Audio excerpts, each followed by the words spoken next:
Hello বন্ধুরা, welcome to my channel. তো দেখো, আজকে আমাদের এসএসসির কিন্তু টেন্টেটিভ ক্যালেন্ডার রিলিজ হয়েছে, যেটা 2026 এবং 27 সালের এক্সাম হবে সেই ক্যালেন্ডার। তো দেখো, এখানে কম্বাইন গ্র্যাজুয়েট লেভেল অর্থাৎ টিয়ার ওয়ানের যে এক্সাম সেটা হবে হচ্ছে মে থেকে জুনে 2026 সালে, এবং তার ফর্ম ফিল আপ হবে কবে?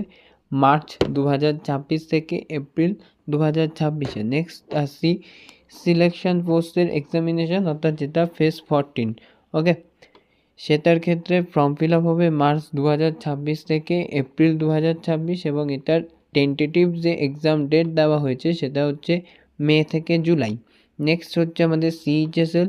তো সিএইচএসএলের জন্য ফর্ম ফিল আপ হবে এপ্রিল 2026 থেকে মে 2026, এবং এটার টেন্টেটিভ এক্সাম ডেট যেটা দেওয়া হয়েছে সেটা হচ্ছে জুলাই থেকে সেপ্টেম্বর 2026। ওকে, অ্যান্ড লাস্ট আর ফাইনালি যে এক্সামটার কথা বলবো সেটা হচ্ছে এমটিএসের ফর্ম ফিল আপ হবে জুন মাসে, এবং ফর্ম ফিল আপ ক্লোজ হচ্ছে জুলাই মাসে।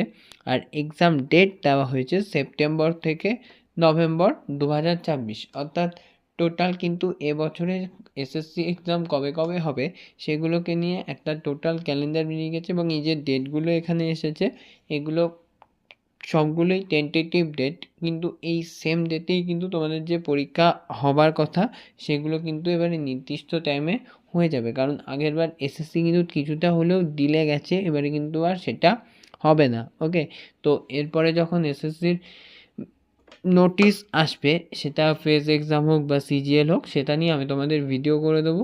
আর এটার কি সিলেবাস রয়েছে সেটা নিয়েও আমি তোমাদের একটা ডিটেলস ভিডিও করে দেবো। ওকে, তো আজকের মতো আমি এলাম, টাটা।